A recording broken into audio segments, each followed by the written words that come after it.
Rev it up and welcome to Cars Yeah, show number 2179. We wrap up this week celebrating the third annual Chattanooga Motorcar Festival. It takes place October 14th through the 16th. This three-day festival includes a concours, a rally, a Grand Prix, a vintage Grand Prix, Gathering of the Greats, the Ferrari 75th Anniversary Edition, Mecum Auctions, family fun zones, and a whole lot more.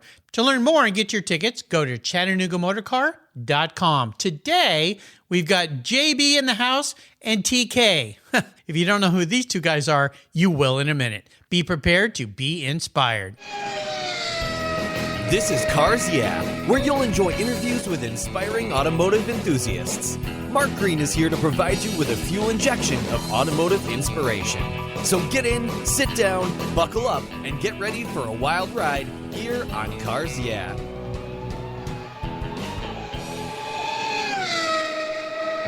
Hello, inspiring automotive enthusiasts, and welcome to Cars Yeah. Today I'm in Los Angeles, California with two very special guys, Justin Bell and Tommy Kendall. Guys, welcome back to Cars Yeah. Do you have any gear, and are you ready to release the clutch? Always ready to raring to go, waiting for the lights to go out. I'm going to give you an introduction as if you really need one. We're going to be talking about your Turk show. We're going to be talking about Chattanooga. But before we start, I want to ask you guys kind of a silly question. And I have a little bit of an answer to this question, but we'll see where you go with it, and then I'll interject my thoughts. I want you to share one little thing that maybe people don't know about you guys. Now, being so well known, this has got to be something a little obscure, but I'm going to start with you, Justin. What's one little thing people don't know about Justin Bell? Ooh, well, I actually think that you should ask each of us what's something that people don't know about the other. Oh, okay. No, this is good. Okay. Tommy's probably going, okay, I have to hang up now. Okay, we're going to start with you, Justin. What's one little thing that people don't know about Tommy? Okay, I put myself on the spot there. Yep. Ooh, let me think right now. Tommy is, in racing terms, one of the most punctual men you'll ever know. Never missed a start, never missed anything. But in his personal life, he misses airplanes. He misses flights. He has a remarkable ability to time his arrival at the airport as though it was 1986 and he can just arrive. So we actually tell Tommy that we're getting everywhere earlier than we need to, because he gets there. So Tommy is the most precise human I know as a driver, but don't travel with him. That's it, guys. Tommy, you better be bloody nice to me. You better be nice. Funny you say that. I was born 3 weeks early, and I tried to get to the checkered flag early, but I was just saying to a couple of my brothers this weekend, I'm almost 56 years old, and I'm still trying to learn how to be punctual. Still working on it. Well, that's a good thing to work on. So it's your turn, Tommy. A little secret about your buddy, Justin. Well, this is not a secret, and I'm going to surprise him because I'm going to say something. There's no catch. Justin is an absolutely remarkable father to Tallulah and Oliver, and it's something I've noticed. No matter what's going on, we could be in a total crunch, about to go live and so forth, and if one of his kids or his dad calls, he picks up the phone without fail. It doesn't matter. Even if it's just to say, hey, guys, he won't let it go to voicemail. He calls and says, hey, we're about to be live in 30 seconds. Got to call you back. But he is always available and an incredible father. Well, there you go. That's thank pretty. you, Tommy. That's pretty cool. I have nice things to say about Tommy as well. I just didn't. Well, you know what? Even your little dig was said nicely. You said he's incredibly precise. He's good racing. Yeah, it was great. I think he did it well. I'll tell you what I was going to mention here. If you guys had a hard time coming up with some stuff, I was going to mention something relating to cars, and that is Tommy has a chicken car named El Gallo, and Justin raced a Pink Pig Porsche tractor at Laguna Seca. So little animal car relationships there. Yes, I was about to say surf and turf, but it's not really, is it? No.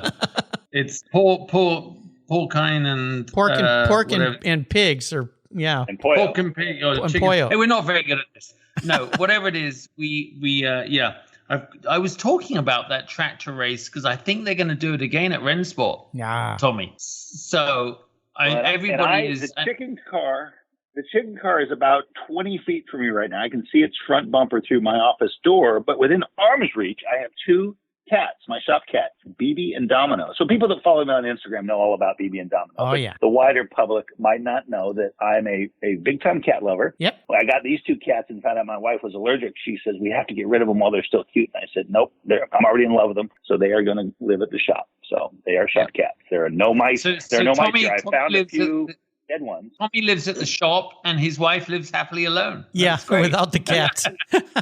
Well, I got to ask you guys, because now that Rennsport's coming back to Laguna Seca, are you going to both be there? Oh, I hope so. Right, Tommy? You want to go?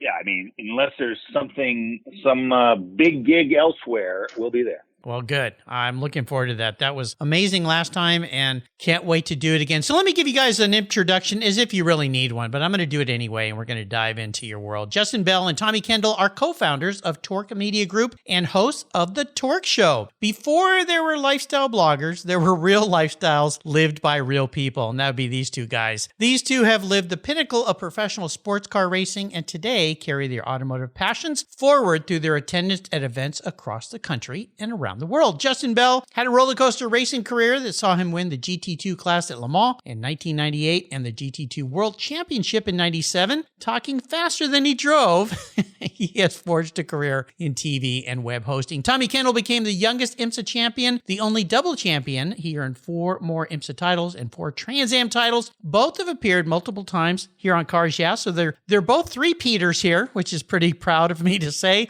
They keep coming back. You'll be able to see them both at this year's Chattanooga Motorcar Festival, and they will be live streaming from the Turk Show at the event. We'll learn more about that. Let's take a short break, pull into the pits, thank our sponsors. We come back. We've got JB and TK in the house, so buckle up. It's going to be fun. Autumn has arrived, the weather is changing, and that means your vehicle needs extra protection against everything that Mother Nature can drop. Covercraft offers you a multitude of layers and protection for your special rides. Are you putting your summer toys, watercraft, RV, motorcycles, trailers, even your patio furniture away? Well, Covercraft has a custom fit cover just for you. Covercraft offers you 10 different car cover options. That's right, 10 for your vehicle's protection, whether you store it inside or out. All carefully crafted into the form and fit with the quality and attention to detail that's been their standard since 1965. And don't forget their custom fit seat covers, pet pads, yeah, Fido's gonna get wet and muddy, dash mats, sunscreens, and custom fit floor mats and trunk mats are available at covercraft.com. Whatever the surface you want to protect, Covercraft has a solution just for you. And if you use the code YEAH21 at covercraft.com, you'll get 10% off your Covercraft order plus free shipping. That's right, 10% off and free shipping. Simply use the code YEAH21 at checkout. Come on, Mother Nature, bring it on. Covercraft, protecting the things that move you. Fall is here, and you know what that means. Time to put a good coat of protection on your vehicle. I'm teamed up with AutoGeek, and they've been the leading source of auto detailing products, accessories, and expert knowledge for more than 20 years. What started back in 1997 as a small mail-order catalog company grew into a multi-website-based e-commerce store, and that's what they are today. With a large online presence on its own website featuring close to 100 different brands, AutoGeek has grown to be the largest car care retailer in the country. AutoGeek's wholesale program serves accounts in over 30 countries, and its retail sector ships worldwide.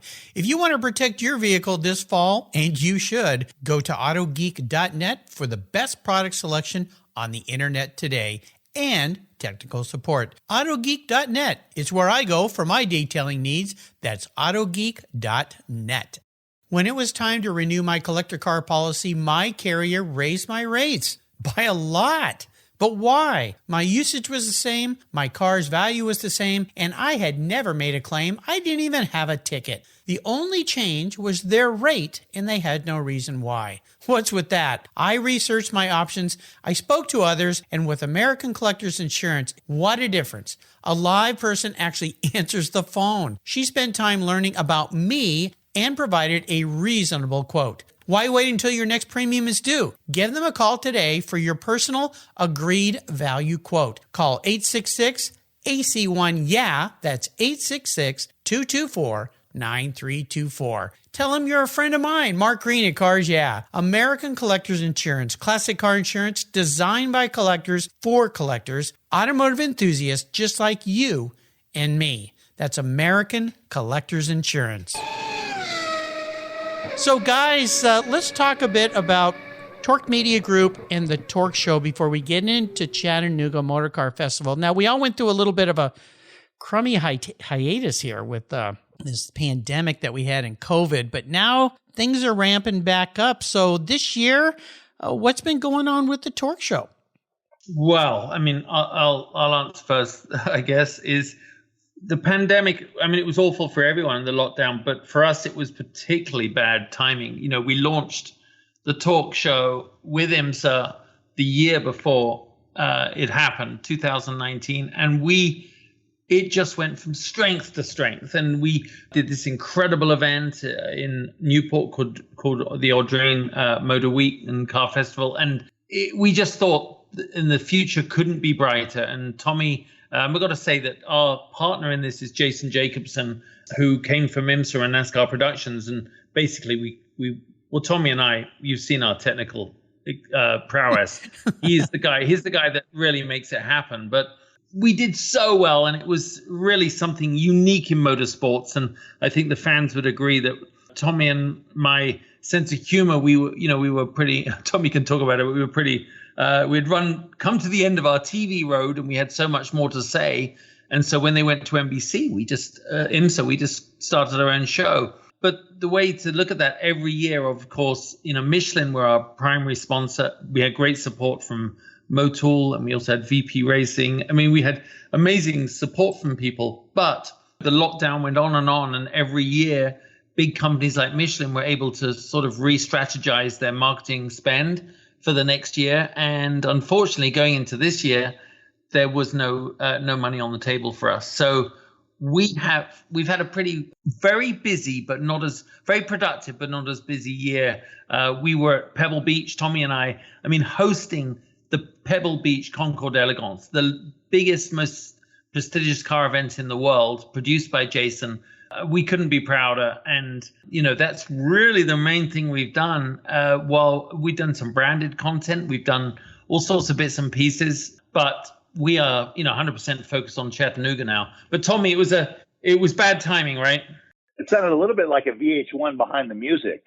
And so now's the time where we rise from the ashes. But you forgot to mention, actually, at the end of 19, we had already signed Pebble for 20. And so it was looking like it was just going to be the real breakout year. And it was okay. And we made it through the pandemic. We pivoted quickly to these live Zoom shows and so forth. But it really kind of did kill the IMSA momentum. But and also the documentary we did for Audrain, all in that first year. And so, our concourse side of the business with Pebble Beach, and then now heading into Chattanooga is growing. And, it's nice, basically what we do. And you kind of touched on it, the lifestyle guys.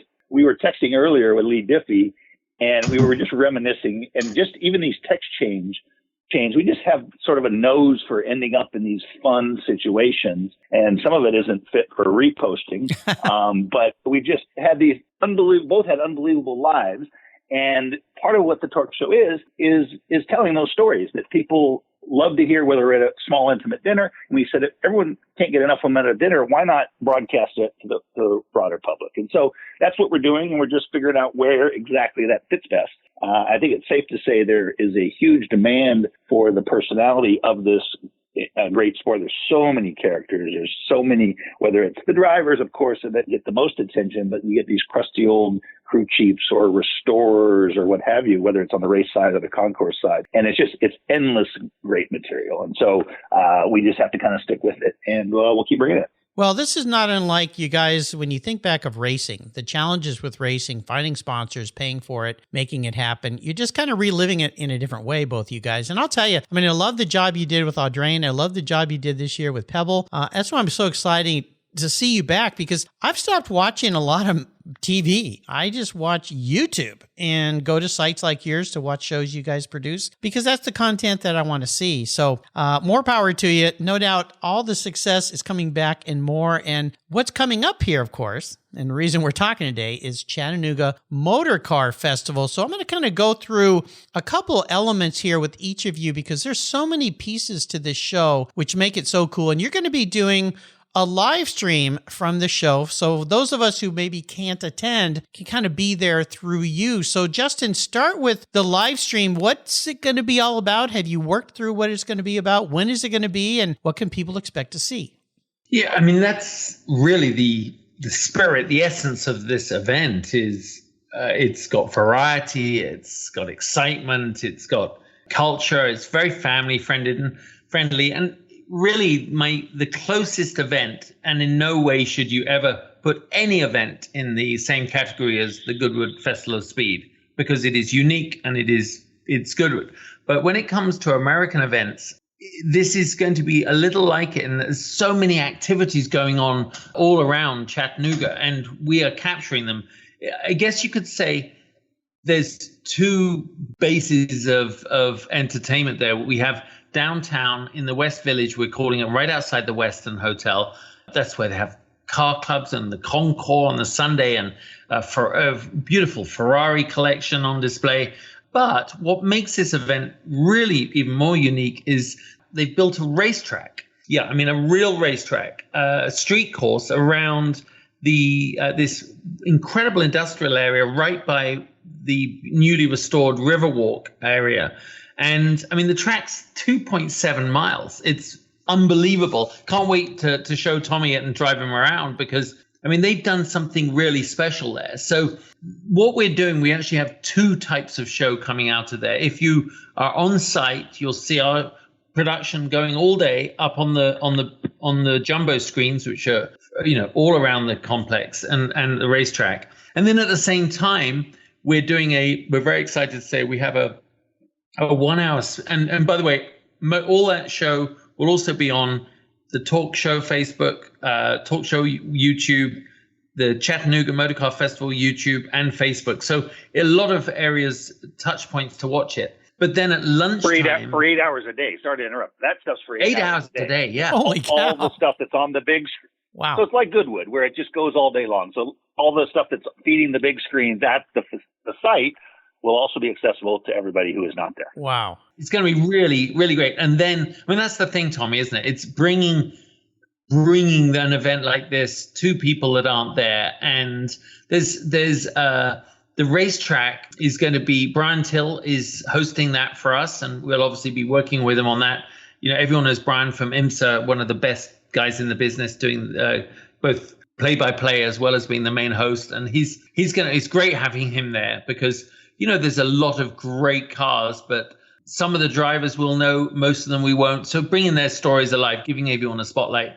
But then at lunchtime, between 12 and 1, we're actually resetting a little, Mark, in a unique way. The viewers won't really on site know we're doing it, but we then produce a much more tightly formatted show that will, while it's going out live, will also be taped and put up a week later with our friends at Power Nation. And Power Nation is a Raycom company, and they're putting it across all their FAST networks. So Hulu, Roku, Samsung, and that's a first for any event like this. So the next weekend, you'll be able to watch the Friday and Saturday on these, you know, very dynamic and very aggressively growing platforms.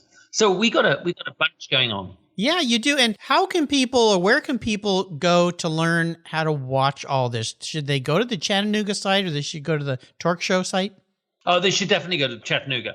Talk Show will obviously be putting it across our social, but and actually, if you do go to the Talk Show website, Talk Show Live, the Talk Show website, you'll see we've already got a placeholder there to show when you can watch it. I mean, in today's world, as you know, Mark, everybody has had to recalibrate how they think about distribution. I might like to watch it on my phone. Tommy might like to watch it on his laptop. You might like to watch it on your iPad. You know, some people want to cast it up onto their TV. So I think it's just very important to be in as many places as we can. And the guys at Chattanooga, Byron DeFore, who is, the pioneer, he and his brother basically are the largest developers in Chattanooga. And Byron, he raced at Daytona, if you remember, back with Brian Johnson and Jim Pace a few years back in the 50-plus Daytona prototype. And Byron is a wonderfully passionate man that has had a vision for this.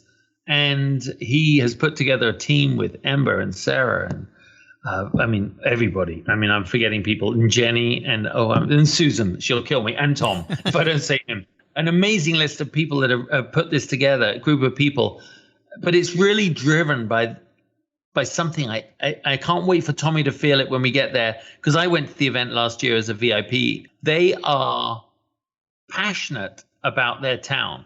They are committed to bringing more people to the town and exposing them. VW have a massive plant there. It's just a great area of the country. And, that's what's going to make this event really special and very, stand out from the others. Yeah, Tommy, I think you're going to be blown away. And I'll run a quick thing. We have the Concorde Elegance, of course, that culminates at the end of the multi-day event. Are you guys going to be involved in that as well? Yes, we're doing a 2.5 hour show on Sunday as well. Obviously the racing is Friday and Saturday, but then the concourse itself, which is in the downtown area near the Westin, is going to be we'll be covering that as well. It's a very unique Concorde because it takes place on the streets, which at first people would go, but no, because the dynamic nature of the city and the vibe of the city really makes it all come together, especially, I'm sure Justin can agree because he's been there, right? Oh, yeah. Totally. Everyone really gets behind it. It's very much, you're just going to be very impressed, I think. One of Everyone's the things, used to lawns, right, for concourse. Yeah. The only experience I have with one that's on the streets is the Miami concourse I did in the design district this year. It really it is a different vibe, but it really sets it up for almost different vignettes, because you've got, you're on one street for this and it's this class, and you walk over and you can't see everything at once. So it kind of reveals, at least Miami, and I'm looking forward to Chattanooga the same way, it kind of reveals itself as you walk through the different parts of the downtown. Yeah, it's going to be awesome. We're going to take a short break and thank our sponsors. When we come back, I've got some questions for you guys that relate to the Chattanooga Motorcar Festival. So keep the seatbelts tight. We'll take a pit stop and we'll be right back. Hey, Cars Yeah listeners, you've heard me talk about the great Linkage magazine, published by my good friend and a multi-time appearance guest here on Cars Yeah, Donald Osborne. Well, guess what? In 2023, they're going to 6 issues instead of 4. That's right. And if you renew or subscribe before December 31st, 2022, you'll get, today's rates for next year's issues. It's an awesome deal. Go to linkagemag.com, use the promo code RENEW6 for 1 year, where you'll get 6 issues instead of 4, or use the promo code RENEW12 for 2 years and get 12 issues. It's quite the deal.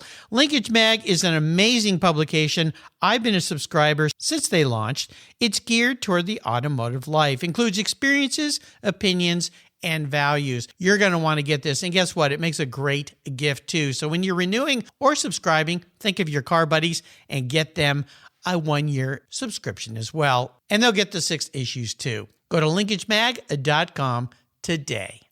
If you're listening to this program, there's a pretty good chance you believe what I believe, that the collector vehicles we love are more than just a means of getting from one place to the other. They're a part of our culture, our identity, and as a people, they bring us together at vintage races, classic car auctions, and 1,000-mile rallies. That's why I support the RPM Foundation, which exists to ensure that the critical skills necessary to preserve and restore these important vehicles aren't lost to time. RPM stands for Restoration, Preservation, and Mentorship, and their goal is to inspire the next generation of vehicle restoration professionals through its outreach programs. And they include Shop Hop, Off to the Races, the RPM Future Class, and many others. These programs engage talented young people across the country and connect them with mentors and a variety of opportunities in the industry. For more information on how the RPM Foundation is driving the future of collector vehicles skilled trade, visit rpm.foundation today.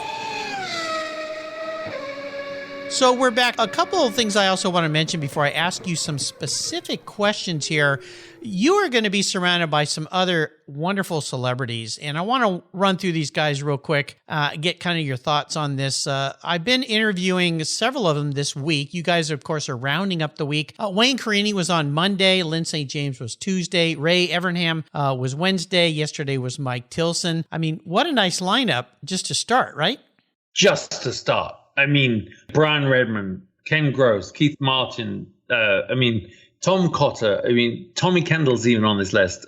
Justin Bell is somehow clinging. Wayne Carini. Chip Foose, that's a big one. And, I love Chip being there because just his ability he's just such a genius. And I think he connects, even though he's one of our more, like us, a little more senior, in a way, these young kids relate to his art, effectively what he does with these cars. So I think that's very important. And Jeff Hammond, Donnie Allison, and Erin Crocker, who obviously is she's Ray's wife, right? Right. Yeah. And of course, Linda Vaughn, the great lady. And Linda Vaughn. Yeah. Linda has her own stage. Yes. Yeah. She needs her own stage. She's such a big personality, but she was there last year and such a fan favorite. But one I do want to mention, obviously, last year was probably the last public appearance for Alan de Cadenet, who's very sadly, as you know, passed away recently.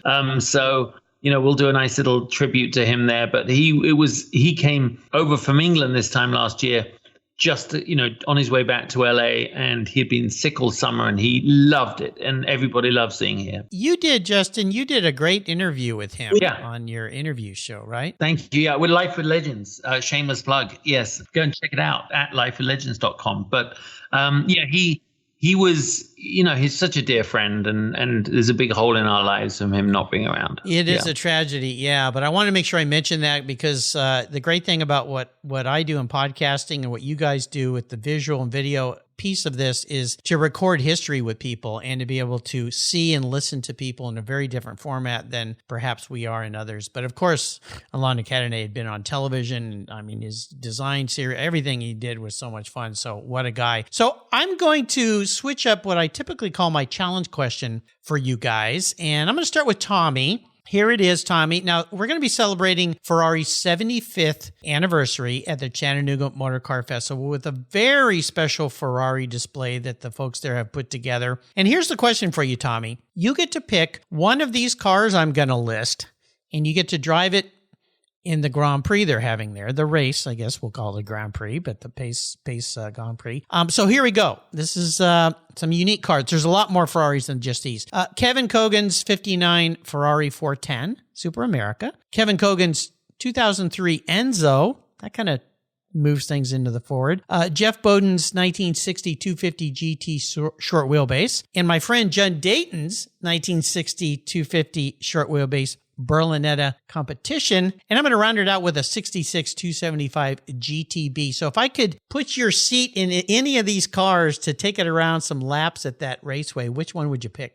Well, that's a pretty nice flex that teases just the level of cars that are just in that Ferrari class. Obviously, if it was for lap time, I would be taking the Enzo, but I've driven an Enzo on a track before. I have never driven a 250 short wheelbase Berlinetta competition, and that is in my dream 4-car garage. Okay. So I'm going to have to say I would go with that one. It doesn't get a whole lot better than that. If there was money being paid out, I'd be in the Enzo, but there's not. So for the pure experience, sounds, the smells, the feel, I'm going with the 250 short wheelbase. You put a big smile on my face because Judd's car. I've known Judd for a long time, and I was at an event during the Cavallino event out at the racetrack, and I met Judd for the first time. I'd known him for a while, but I met him at that event, and he threw me the keys and let me drive that car. Oh man! I couldn't believe it. I was like, really? Whoa! Yeah, you picked a good one. So, Justin, for a guy who's driven a lot of cool cars, out of that selection, which one are you going to jump into? Well, if I've got to be on the track against Tommy Kendall, he can take the old one and I'll take an Enzo. that way it evens things up a bit. That's nice of you. That's my final answer, actually. Here's what's interesting about a track like this. I watched the drivers get to grips with it last year. I mean, just kind of answering a question indirectly. And the first few laps, they had the same reaction as we do when we first go to Detroit, Belle Isle, or you go to Long Beach. You come in and you go, the car's bouncing everywhere. I can barely hold on to the wheel. It's the most dangerous thing I've done in my life. By the end of the second practice, you're going, God, I love this place. Oh. Yeah. And that is, right, Tommy? That's street racing, isn't it? Yeah. When I think back on my favorite street courses, it was the nastiest ones that I remember the most fondly because they were such a cool challenge, for sure. Now, this talk about the track and so forth, our attention is on bringing it to the people that aren't there, but this is airing Friday, so there's still time to make your plans. If you are anywhere near Chattanooga, you need to go in person. You can hear us there and you can come say hello. But we want to make sure that, that's first and foremost, to see these cars in person. The track itself, there's this area that they hollowed out. It's the skeleton of an old building, and it's the Legends. What's it called? Alley of the Greats. Should be the name. It should be named after your podcast. Alley of the Greats. Yeah. Alley of the Greats. Yeah. Yeah. And they're having these massive banners of all the greats hanging down. And the cars will be racing underneath the skeleton of an old factory with these huge banners hanging down. So I did want to say, don't just tune in. If you can be there in person, be there in person. Everybody else, we're going to make them wish they were there and make their plans to go next year. Well, and I'm glad you said that, because for any of you listeners that have never been to a race, much less a vintage race, these guys get serious about driving, and they're driving all sorts of different old cars. You get to see these cars up close. You smell them, you touch them, you get to walk into the paddock, the pit area, talk to the owners. It adds a whole nother element to racing than, say, a professional race where you kind of have to stay away from the drivers and you don't get to be up close. In vintage racing, I mean, some of these guys even let you sit in their cars. So it's not to be missed. Now, okay, now I'm going to mix things up for both you guys. Now, I had Ray Evernham on the show here. Everyone knows Ray he's done everything, right? He put together a group of NASCAR winged cars from the 80s. So I've picked two very special cars from this group, and I'm going to ask each of you your thoughts on which one you would drive and why. So I'm going to jump to you again here, Tommy. The Dodge Charger Daytona or the Plymouth Superbird? Okay, I was going to say two winged cars. They're kind of variations on the same. Yeah. So I guess I'm going to probably go with the Dodge and Petty Blue. Yeah, that sounds fun. Those are pre-80s, because I actually did drive some NASCAR cars in the 80s. I drove a Buick Regal at Riverside, and drove Hendrick's SS Monte Carlo Aero Coupe, the R&D car for Hendrick. Nice. It's funny. I didn't even realize it was the same number. It was car number 18 before Kyle Busch made 18 famous. So I did drive, and those are, the difference between those Superbirds and the cars I drove is probably as big or bigger than the gap between those cars and the modern day stuff. I would think so, yeah. How about you, Justin, if you could pick either one? Who are you talking to, Mark? You're talking to a British guy that you might as well be asking me, I don't know what kind of grits I want. I don't know. Well, you know what? Yeah, but you've jumped in. I mean, you're a guy who's raced the Pink Pig Porsche tractor. My gosh, you could drive anything. I have also won in the Ford Galaxy at the Monterey Historics. So well, I know my stuff. As you know, driving a drum brake car around Laguna Seca was an eye-opening moment. But yeah, loved it. No, I don't know. I wouldn't have a preference, actually. No. I just think seeing them there, hearing them is going to be what Ray wants to do is just bring the visceral connection for everybody there to why, the history of our sport, the history of the automobile is so linked culturally to everything we know today. And to give everyone a bit of hope that, driving is not dead. Driving is here to stay. And it doesn't matter what powers it, driving is going to be fantastic. So I think you're going to have cars like that. And you're also going to have, I believe, VW there with modern EVs, So I think we're going to see a great spread of cars that touch the world as we know it. I think Volkswagen might even have their new new van there at this event too. I think they're going to sneak some of those in there, which are pretty cool. Talk about retro, bringing back the past. That brings back my childhood from the 60s and 70s of the old VW vans, but quite different. So let's talk about Concours for a minute. Is there a class, since you've been on many lawns, Tommy, a class of Concours car that really kind of stands out for you that you gravitate towards? Well, it's funny because, I think this is part of the evolution of getting older and your taste changing and appreciation for stuff. When I was a kid, obviously my era, we all had either a Countach or a turbo Porsche on the wall, and those were the poster cars, right? Yeah. And I remember going to Monterey with my dad, and he went to Pebble once, and I'm like, I didn't have an appreciation for the pre-war stuff. And now everyone talks about it's still the 30s dominates at Pebble and most of the Concours. There's just the presence and ostentatiousness of those cars there's nothing like that era. And so I find myself now more drawn to those cars because it's almost like seeing a different species. It's still a car, but try to put yourself back in that time when you didn't have, obviously way before cell phones, even before televisions really. And to think about what life was like back then. It was, they had only a couple decades before switched from horses where you had to go fire up the horses, get them hitched up and harnessed and take the team to go. And so just the detail and the chrome, the headlights, it made no sense because they were so inefficient and they were so heavy. But it's just, my dad's 87 years old. So he was born in 1935. And so, when I was 10, 80 years seemed like it was 8 lifetimes. Now it's only, it's not that far a third away. more than I've lived now. I know. And so, a little frightening. The appreciation for that. And we're so keyed towards progress. But when you go to one of these shows, you see even a 90s car and you realize how far we've come since then. And it really underscores in 100 years how far we have come is mind-boggling. And it actually kind of gives you hope. We're in a very uncertain time and no one knows exactly how it's going to work out. But I know as long as there are people that love to innovate and love to craft and love to create, there's always going to be great stuff. And so that gives me a little peace in these times. I love it. So Justin, is there an era of car that you keep gravitating towards?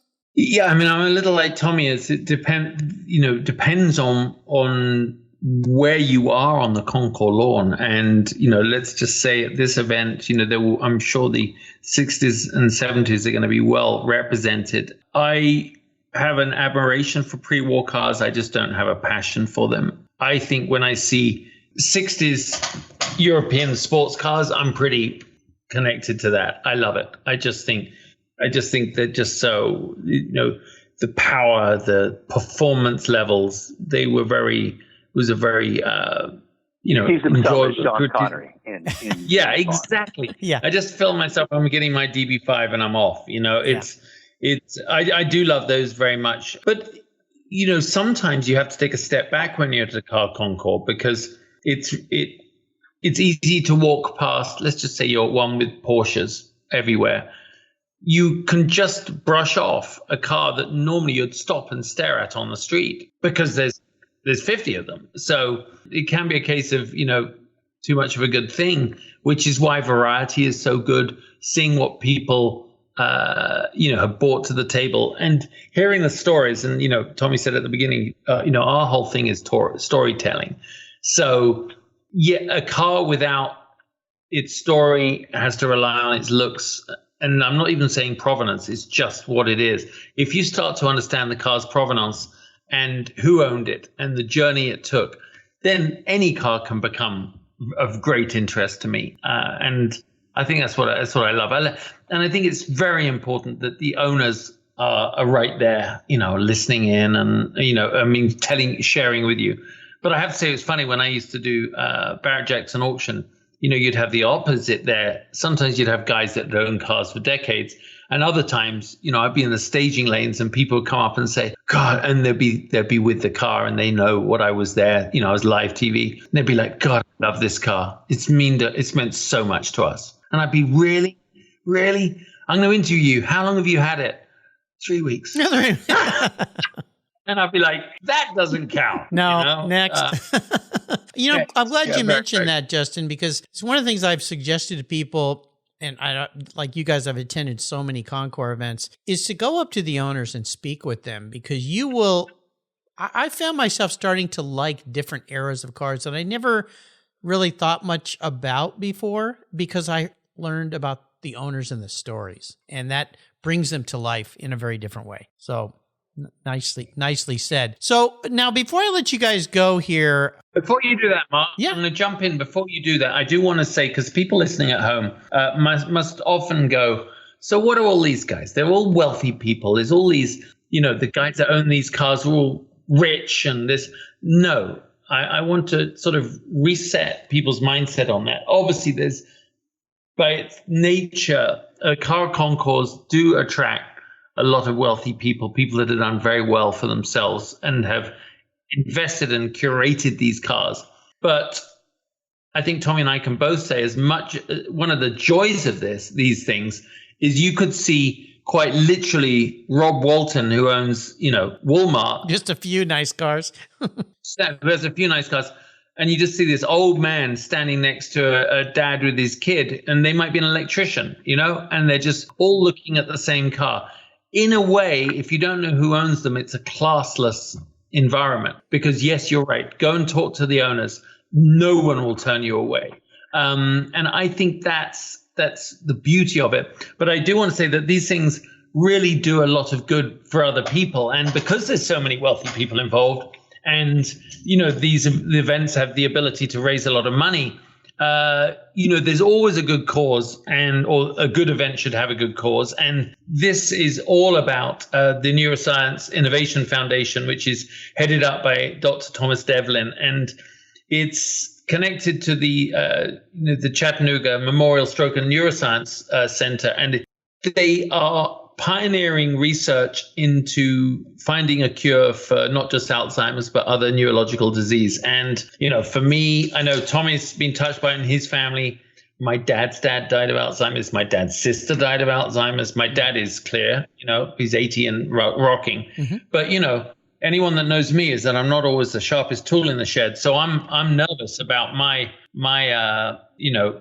about it. So sure. I think fact that these funds are going towards it, it'll raise a tremendous amount of awareness. That makes that offsets some of the indulgence, if you like. I think it's really, really important. And Byron DeFore, this is his foundation that he's pouring his heart and soul into. So, good thing, guys. Watch online or come in person and support it either way, because a lot of people will benefit. I'll put links to the 50 Plus Foundation, which is part of what Justin just spoke about, and of course the Neuroscience Innovation Foundation. Yes, I'm glad you mentioned all this, because we've been talking about it all week, and it is so important. And all these events raise incredible amounts of money to help different charities in a lot of different ways, and that certainly is an important one that has certainly affected my family as well. So I appreciate you mentioning that. That's cool. I'd say you're still pretty sharp in the drawer, Justin, so don't worry. I know, Tommy always knows I can never remember anything. We have drivers coming up so this is how it goes on the talk show. We're sitting in our chairs, the drivers are coming up, someone's won the race, or they're coming up and they bring their third driver. And Tommy and I'm staring at them. If they're not wearing a race suit, I'm like looking, where are they? And then the number of times I've literally thrown a grenade to Tommy by going, and Tommy, who do we have here? Who do we have here? Thanks a lot. Like, you're joking, It's very funny. Well, that's why you guys make a good team. You really support each other. I can tell. It's a good thing. So I like to ask about books, because I love books. And lots of authors and journalists on the show. Tommy, is there a great book you've read in the past year perhaps you could share with us? I'm listening.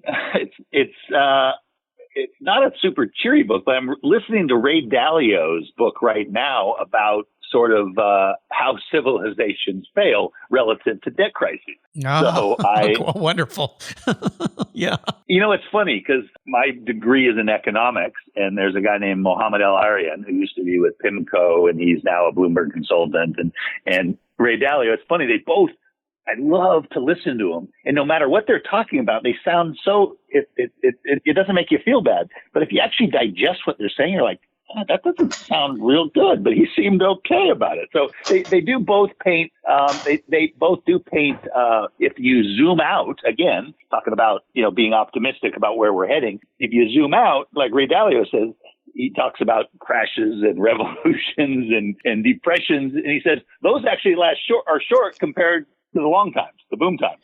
So, but I'm listening to Ray Dalio's book right now. Is that The Changing World Order? Yes. Yes. Yeah. A great book. Awesome. So, Justin, can you lighten up the load a little bit on book options here? Jeez. Charlie and the Chocolate Factory? I don't know. No. Just like the ones with pictures. Pictures, yeah. I just love pictures. I do. It's another story. No, actually, I do read quite a lot of photography. I read quite a lot of photography books, because I enjoy as I'm exploring, developing my art of that. But I'm sure I know Tommy's the same. We have, and you must be the same. So many books that you get given on racing, on biographies, autobiographies, and so I've made a commitment to sort of start reading through them. I actually I had read it before, but Magnus Walker just did a new edition of his Urban Outlaw book, which I read. I enjoyed that, and then the other day, it's not that these coffee table books. Sometimes you just flick at the pictures, but the author has spent so much time writing and researching. You do owe it to them to read the book as well. So, I'm halfway through. Never read A French Kiss with Death, which is the Steve McQueen and the making of movie of Le Mans. So I'm just, we're connected to that as a family. So I'm kind of going through things on my shelf, just trying to say, otherwise I feel like a bit of a, fake valor. I've got all these great autobiographies on my shelves and I haven't read one. So I'm working my way through them. Michael Kaiser was the author of that great book, and he's a past guest here on Cars. Yeah. Well, it's a good thing to do. I've had so many authors on the show. I'll tell you a great one you should pick up, being a fellow racer, is a book that Jade Gerst just wrote, Al Unser Jr.'s book, A Checkered Past, which was written in conjunction with Little Al, and everyone I've had on the show that knows him personally said he definitely had a voice in this book. This isn't somebody writing about his challenges. So there's another one I'll throw at you that I will comment on that, because I've known Jade for 30 some years, and then he obviously is known for his time he spent with Dale Jr. And I've known Al Jr. for probably even longer. I sat down with that book. Ironically, it was like 2 days after Al Sr. I ordered it, I bought it, and I started to read it like 2 days after Al Sr. passed away. And the opening page tells about Al Jr. saying how he had decided to kill himself on, I think it was his 50th birthday. And I'm like, you know what? I need to circle back to this one. So I have it, and I'm so happy for, Al Jr. sort of, I have a saying that you're only as sick as your secrets, and now he's told it all. And he's always been one of my favorite people. And it was hard to watch him go through the tough times, but it's neat to see him telling the story, because I think that's a big part of getting past it. Getting past it. Yeah. It is heavy, intense. Yeah. Yep, it is. It's an incredible book. So I had to throw that one at you there, Justin. So you can put that in the middle of your lighter picture book reading. Well, thank you. Yeah, there you go. You guys are so much fun. I could talk to you forever, and I really want to thank you for coming back on the show and talking about this wonderful event. One thing I was going to ask you, if you could jump in any car and race in the Pace Grand Prix at the Bend that's happening at this event, what kind of car or what car would you drive? We're going to start with you, Justin. Ooh. Any car. I'll park it in your paddock for you. Any car. Do you know what? I actually think, because I was watching a clip of it earlier, I think I'd take one of those rallycross cars. I think it would be so fun. Tons of power, brake traction. I was actually just watching some clips of whatever rally's going on, and you just go, oh my God, these guys are brilliant. I mean, what they do in a car every second is something that we just would love to do. And I think it would be really fun to go around there in something you could like go sideways in and spin a lot of tires. So not a great answer, but a kind of fun one. So much of what Tommy and I do is drive these amazing cars with great precision. But actually, I think it would be quite fun to say to hell with it and just blast around, go sideways. How about you, TK? I'm going to actually get sappy. I'm going to do it like a romance novel here, like Bridges of Madison County. I would have a fling with my old love, the 97 All Sport Mustang, who I have, when I got out of at the final race of the year at Reno in 97, I haven't sat in it since. Wow. So I would probably go in the Wayback Machine and have a reunion with that. I love it. Nice. Two very different guys, very different cars, very different answers. So leave us with some parting words of inspiration, wisdom, ideas, thoughts, whatever they might be. We'll start with you, Justin. What would you like to say to the listeners out there about the car world? While I've been doing Life with Legends, I've spoken to so many people that have made a lifetime, forged a career, risked their lives in and around the world of cars. And it's really humbled me, made me have this huge appreciation that just to even say you're a racing driver in the footsteps of some of these giants is really something very special. But they all have one thing that I think translates across to anything any young kid could want to do, and that is, be passionate about what you want to do. Be passionate about it, and there's a good chance if you follow that passion, you'll do well at it. And I tell that to my own kids. I think in today's world, so many of these young men and women are just being forced, because of debt, because of this, into jobs they don't want to do. But if you have passion, man, you can rock the world. And where that intersects with the car world for me is there's still a lot of passion to be had in the automotive space. And seeing so many girls getting involved in racing and the automotive industry, I think we're still in a very exciting time for the car world.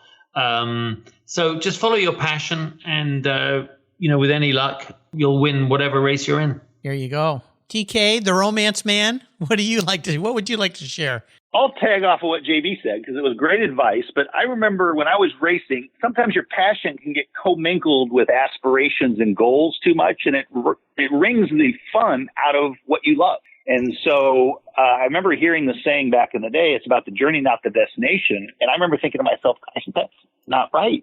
It's only about the goal. I only want to win. I only want to stand on that top step.